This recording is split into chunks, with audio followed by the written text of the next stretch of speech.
Hello everyone, this is Shravanthi. Welcome to Shra's daily tales. ఈరోజు వచ్చేసి నా టీసీఎస్ డిజిటల్ ఇంటర్వ్యూ ఎక్స్పీరియన్స్ అనేది మీతో షేర్ చేసుకోవాలనుకుంటున్నాను. యాక్చువల్లీ మాకేంటి అంటే ఈ టీసీఎస్ అనేది ఆన్ క్యాంపస్ వచ్చింది. ఇనిషియల్గా మా టీఎన్పీ వాళ్ళు మాకు లింక్ అనేది ఫార్వర్డ్ చేసి అప్లికేషన్ ఫామ్ అనేది ఫిల్ చేయించారు. ఫిల్ చేయించిన తర్వాత Jan 15th అనేది మాకు ఎగ్జామ్ అయింది. ఐఆన్ డిజిటల్కి వెళ్ళి మేము ఎగ్జామ్ రాసాము.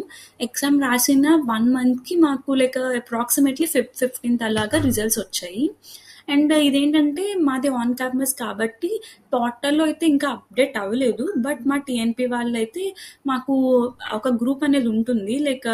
మొత్తం క్యాంపస్ ప్లేస్మెంట్స్ రిలేటెడ్ ప్రతి ఇన్ఫో అనేది ఆ గ్రూప్లోనే ఫార్వర్డ్ చేస్తారు. సో ఆ గ్రూప్లో మాకు ఎక్సెల్ షీట్ అనేది ఫార్వర్డ్ చేశారు. ఆ ఫార్వర్డ్ చేసిన దాంట్లో మేము ది పర్టికులర్ పర్సన్ ఈ పర్టికులర్ రోల్కి సెలెక్ట్ అయ్యారు అని చెప్పి ప్రతిదీ ఎక్సెల్ షీట్లో అనేది వచ్చింది. ఆ ఎక్సెల్ ఫార్వర్డ్ చేసిన 2 daysకి అనుకుంటా పోర్టల్లో అనేది అప్డేట్ అయింది you are selected for the interview అని చెప్పి. నెక్స్ట్ మాకు ఇలా 22nd or within 2 weeks మీకు ఇంటర్వ్యూ అనేది షెడ్యూల్ చేస్తారని చెప్పి టీఎన్పీ వాళ్ళే మాతో కమ్యూనికేట్ అయ్యారు. ఇంకా మాకు డేట్ కూడా వాళ్ళే ఫిక్స్ చేశారు. అఫీషియల్గా మెయిల్ అయితే మాకు రేపు ఇంటర్వ్యూ అనగా ముందు రోజు 5 ఆ టైంకి మాకు మెయిల్ అనేది వచ్చింది.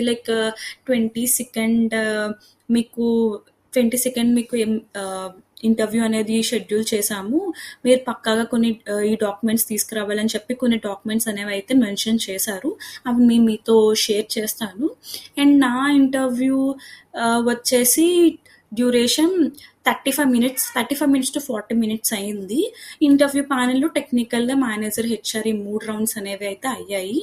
ఫస్ట్లీ నేను ఏ డాక్యుమెంట్స్ అయితే పట్టుకెళ్ళాలో అవి మీతో షేర్ చేసుకుంటున్నాను. యాక్చువల్లీ మనం ఏదైతే రెజ్యూమ్ అనేది 2 copies పట్టుకెళ్ళాలి. అది కలర్ కాపీ అయినా xerox nor black and white అయినా మీ ఇష్టం అనమాట. As of your wish you can take either colour or black and white. Next మీరు అప్లికేషన్ ఫామ్ ఏదైతే అప్లై చేశారో అది నెక్స్ట్ పోర్టల్కి వెళ్ళి డౌన్లోడ్ చేసి ప్రింట్అవుట్ అనేది మస్ట్ అండ్ షుడ్గా పట్టుకెళ్ళాలి. అండ్ కాలేజ్ ఐడి కూడా చాలా మ్యాండేటరీ. ఒకవేళ మీ దగ్గర కాలేజ్ ఐడి మిస్ అయినా సరే మీ టీఎన్పీకి వెళ్ళి మెన్షన్ చేస్తే ఆర్ మీ అడ్మినిస్ట్రేటివ్ పర్టికులర్గా ఇప్పుడు సిఎస్సి అనుకుంటే సిఎస్సి అడ్మినిస్ట్రేటివ్ బ్లాక్కి వెళ్ళి వాళ్ళని అడిగితే మాకు జెరాక్స్ అనేది అయితే జనరేట్ చేసి ఇచ్చారు కొంతమంది ఐడి కార్డ్స్ మిస్ అయితే. సో అలా అయినా మీరు అడగచ్చు. ఫేక్ ఐడి కార్డ్స్ మాత్రం పట్టుకొని వెళ్తే చాలా ప్రాబ్లం అయితే అవుతుంది, రిజెక్ట్ కూడా చేసేయచ్చు. And next government ID proof అనేది పట్టుకెళ్ళాలి. PAN card or Aadhaar card ఏదైనా పర్లేదు. Next coming to the academic documents, మీరు 10th ఇంటర్ అనేది ఒరిజినల్ డాక్యుమెంట్స్ పట్టుకెళ్ళాలి. అండ్ కమింగ్ టు బీటెక్ కూడా ఇన్ని సెమ్స్ అయితే మీకు రిజల్ట్స్ వచ్చేసాయో ప్రతి సెమ్ది మీ దగ్గర ఒరిజినల్ డాక్యుమెంట్స్ అనేవి అయితే ఉండాలి. ఒరిజినల్ డాక్యుమెంట్స్ పట్టుకోవాలి. అయితే జెరాక్స్ అయినా పర్లేదు, ప్రాబ్లం అయితే ఏమి ఉండదు. సో అవి ప్రతి సెమ్ది సెమ్ 1, సెమ్ 2, సెమ్ 3 నాదైతే సెమ్ 7th వరకు ఉన్నాయి. మాకు ఒరిజినల్స్ ఇచ్చేసారు. సో మేము ఒరిజినల్స్ క్యారీ చేసాము వెళ్ళినప్పుడు.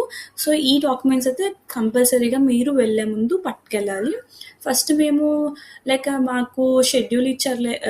ఈ పర్టికులర్ కంప్యూటర్ ల్యాబ్లో మీ ప్యానెల్ 10th ప్యానెల్ మీ 3rd person అక్కడ వెయిట్ చేయండి బయట అని చెప్పి వెళ్ళిన వెంటనే మాకు ఒక క్యూఆర్ ఇచ్చి స్కాన్ చేయించి అందులో అప్లికేషన్ ఫామ్ సంథింగ్ ఏదో అప్లోడ్ చేయించారు. నాకు అంతగా గుర్తులేదు ఏం జరిగిందో, బట్ ప్రాసెస్ అయితే అది.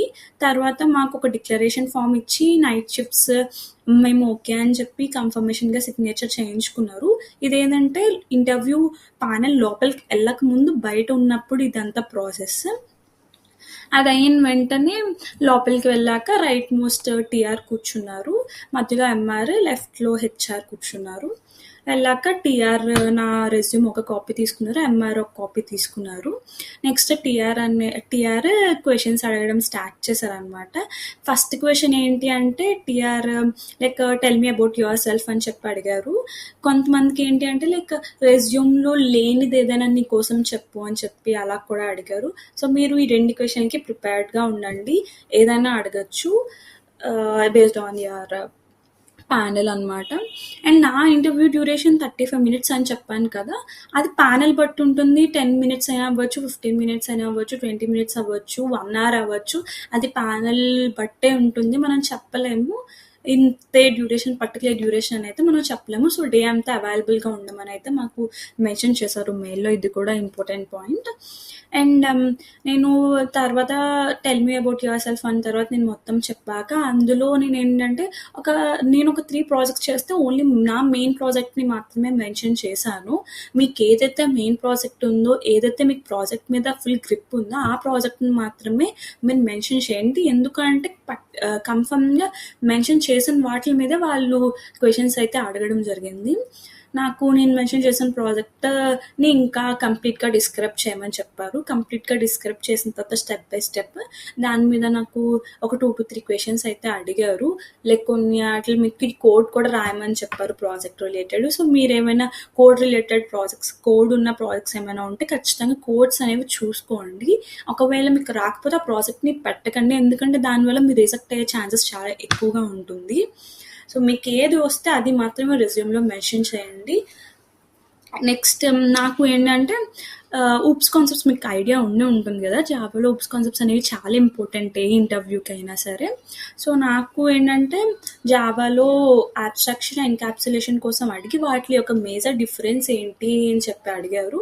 దాంతోపాటు వాటికి రెండింటికి కోడ్స్ కూడా రాయమని చెప్పారు. నేను అబ్స్ట్రాక్షన్కి, ఎన్క్యాప్సులేషన్కి డిఫరెన్స్ చెప్పి రియల్ వరల్డ్ ఎగ్జాంపుల్తో కూడా ఎక్స్ప్లెయిన్ చేసి వాళ్ళకి కోడ్ రాసి చెప్పాను. సో మీరు ఏం ప్రిపేర్ అయినా సరే రియల్ వరల్డ్ సినారియోకి సింక్ చేస్తూ చెప్తే కొంచెం ఎఫెక్టివ్గా ఉంటుంది. మనకు తెలిసిన విషయమే కదా, ఇప్పుడు ఇంటర్వ్యూస్ అనగానే చాలా హెవీ కాంపిటీషన్ అనేది ఉంటుంది.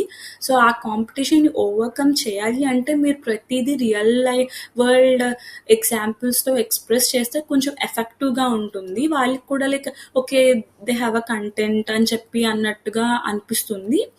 సో మీరు ఆ వేలో ప్రిపేర్ అవ్వండి. మీకు కావాలి అంటే ఊప్స్ కాన్సెప్ట్కి రిలేటెడ్ కోడ్స్ అండ్ కంటెంట్ అనేది నా దగ్గర అయితే ఉంది. మీకు కావాలి అంటే కమెంట్ బాక్స్లో కమెంట్ చేయండి, నేను ఫర్దర్ వీడియోస్లో మెన్షన్ చేస్తాను. అండ్ తర్వాత నాకు రెజ్యూమ్లో అయితే నేను నెట్వర్క్స్ మెన్షన్ చేయలేదు, బట్ నెట్వర్క్స్ నీకు ఏమైనా ఐడియా ఉందా అని చెప్పారు. బీటెక్లో నాకు ఒక సబ్జెక్ట్ అనమాట. సో యాజ్ సిఎస్సి స్టూడెంట్ నెట్వర్క్స్లో ఐడియా ఉందని చెప్పి నాకు ఒక కంప్యూటర్ నెట్వర్క్స్ అనే సబ్జెక్ట్ ఉంది కాబట్టి నేను ఉంది అని చెప్పాను. బట్ కంప్లీట్గా అయితే రాదు, బట్ నాకు ఐడియా అయితే ఉంది అని చెప్పాను. అప్పుడు 7 layers కోసం నన్ను ఎక్స్ప్లెయిన్ చేయమని చెప్పారు.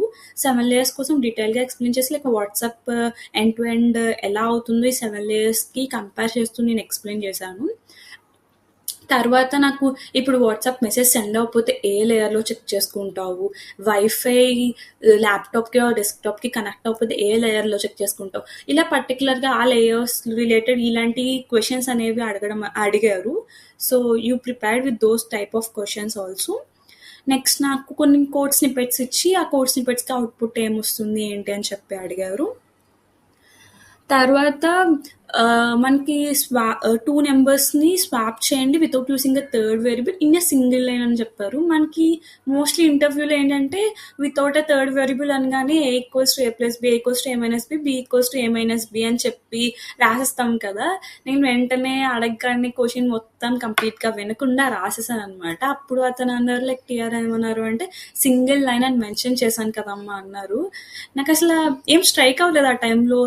మనం ఎప్పుడు ఏంటంటే ఇంటర్వ్యూలో అడిగే మోస్ట్ క్వశ్చన్ ఇదే, అలా మైండ్ ప్రిపేర్డ్గా ఉంది. అప్పుడు తర్వాత ఇంటర్వ్యూ బయటకు వచ్చిన తర్వాత కొంతమంది చెప్పడం వల్ల తెలిసింది స్వాప్ ఫంక్షన్ ఉంటుంది కదా అని చెప్పి తెలుసు, బట్ ఆ టైంలో స్ట్రైక్ అవ్వలేదు అనమాట. సో మీరు ఇలా సింగిల్ లైన్ అని అడిగినప్పుడు స్వాప్ ఫంక్షన్ వాడచ్చు అని చెప్పండి. ఒకవేళ మీ ఇంటర్వ్యూలో అడిగితే మాత్రం మిస్ చేయకండి. తర్వాత నాకు యూనరీ బైనరీ ఆపరేషన్స్ మీద కూడా కొన్ని క్వశ్చన్స్ అడిగారు. ఇంకా ఫైనల్గా ఇంకా కొన్ని క్వశ్చన్స్ అడిగే ఉంటారు, బట్ చాలా లాంగ్ టైం కదా, నాకు అసలు గుర్తులేదు. గుర్తుండే వరకు అయితే ఈ క్వశ్చన్స్ అడిగారు. లాస్ట్లో నాకు స్ట్రింగ్స్ బేస్డ్ ఒక కోడింగ్ క్వశ్చన్ ఇచ్చి సిస్టమ్ ఇచ్చి ఎగ్జిక్యూట్ చేయమని చెప్పారు. 5 minutes డ్యూరేషన్ ఇచ్చారు. ఆ 5 minutesలో కోడ్ అనేది ఎగ్జిక్యూట్ చేసేసాను. కోడ్ అయిపోయిన తర్వాత MR అండ్ HR స్టార్ట్ చేశారు నా ఇంటర్వ్యూ ప్రాసెస్ని. ఇద్దరు టుగెదర్గా ఫస్ట్ ఎంఆర్ తర్వాత హెచ్ఆర్ అయింది.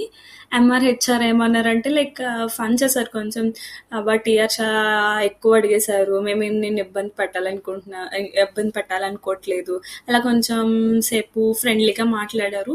వాళ్ళు చాలా ఫ్రీగా కంఫర్టబుల్గా అనిపించేలానే ఇంటరాక్టివ్గా ఉన్నారు. సో నాకు కూడా అంత టెన్షన్గా అనిపించలేదు, చాలా ఫ్రెండ్లీగా అనిపించింది. లైక్ సమ్ పర్సన్స్తో నేను ఇంటరాక్ట్ అవుతున్నాను, ఏదో నా దగ్గర ఉన్న నాలెడ్జ్ వాళ్ళు అడిగిన క్వశ్చన్కి ఆన్సర్ చేస్తున్నట్టు అనిపించింది తప్ప లైక్ ఇంటర్వ్యూ లాగా అలా ఏం అనిపించలేదు. వాళ్ళు చాలా ఫ్రెండ్లీగా అనిపించింది. సో ఇలా ఎంఆర్ హెచ్ఆర్ అన్నారు. కొద్దిసేపు అయిన తర్వాత ఇంకా స్టార్ట్ చేశారు క్వశ్చన్స్. ఎంఆర్ రౌండ్కి వచ్చేసరికి నాకు ఈ క్వశ్చన్స్ అడిగారు. ఫస్ట్ ఏంటి అంటే లైక్ నేను రెజ్యూమ్లో నా ఇంట్రెస్ట్లో నేను పోస్టర్ మేకింగ్ అని పెట్టాను అనమాట.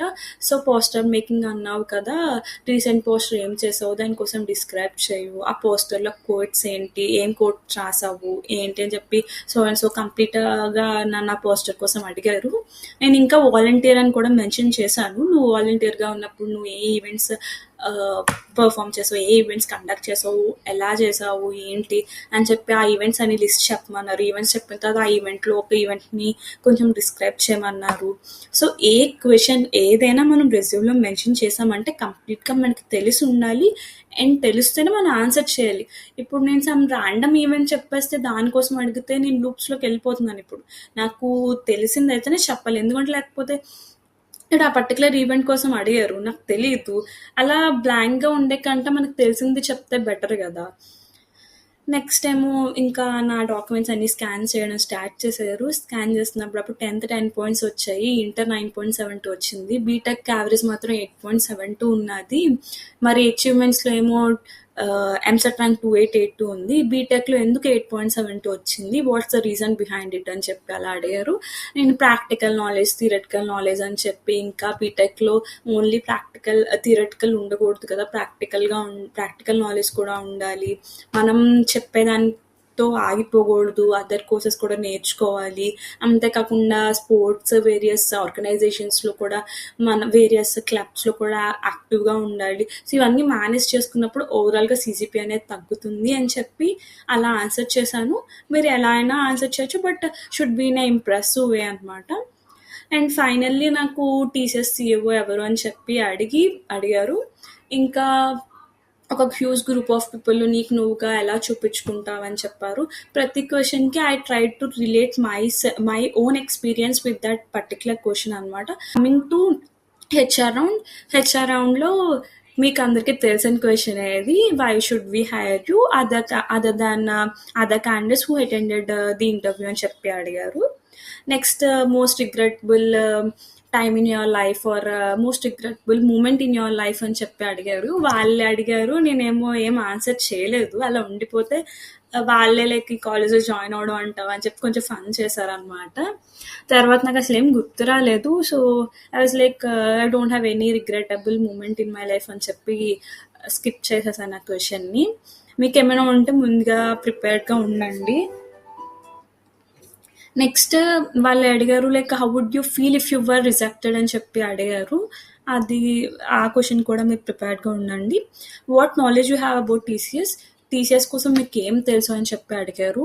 సో మీరేంటంటే ఇంటర్వ్యూకి వెళ్ళే ముందు టీసీఎస్ కోసం కంప్లీట్గా తెలుసుకొని వెళ్ళండి, ఎందుకంటే ఇది కంపల్సరీ క్వశ్చన్, టీసీఎస్ కోసం అడుగుతారు, సీఈఓ ఎవరో అడుగుతారు. సో ఈ రెండు మాత్రం ప్రిపేర్ అవ్వండి. వాళ్ళ యొక్క సర్వీసెస్ ఏమేమి చేశారో కూడా అవి ఇంక్లూడ్ చేస్తే మీకు ప్లస్ అవుతుంది ఇంటర్వ్యూలో. తర్వాత ఏమైనా ఆఫర్స్ ఉన్నాయని చెప్పి అడిగారు. లైక్ నాకు క్యాప్జెమ్ని ఇంటర్వ్యూ అయింది, బట్ నాకేం ఆఫర్ రాలేదు. సో నేను అలానే మెన్షన్ చేశాను, నాకు క్యాప్జెమ్ని ఇంటర్వ్యూ అయింది సార్, బట్ ఆఫర్ అయితే ఇంకా రాలేదు, నాకు టీసీఎస్లో జాయిన్ అవ్వడం అనేది ఇంట్రెస్ట్, అలా కొంచెం చెప్పాను. దానికోసం లాస్ట్లో ఫైనల్గా నైట్ షిఫ్ట్స్ కంఫర్టబుల్లా కాదా అని చెప్పారు. ఎస్ అని చెప్పాను. Okay done with the interview, you may leave అని చెప్పన్నారు. ఇంతే నా ఇంటర్వ్యూ ఎక్స్పీరియన్స్ మొత్తం. అండ్ మీకు నింజా ప్రైమ్ ఇంటర్వ్యూ ఎక్స్పీరియన్సెస్ ఏమైనా కావాలి అనుకుంటే కమెంట్ బాక్స్లో కమెంట్ చేయండి. ఫర్దర్గా వీడియోస్ అయితే నేను చేస్తాను. మీకు ఏం డౌట్స్ ఉన్నా సరే కమెంట్ బాక్స్లో కమెంట్ చేయండి, నేను మీకు క్లారిఫై చేస్తాను. Okay, this is all about my TCS digital interview experience. Do subscribe and follow Stra's Daily Tales. Thank you, everyone.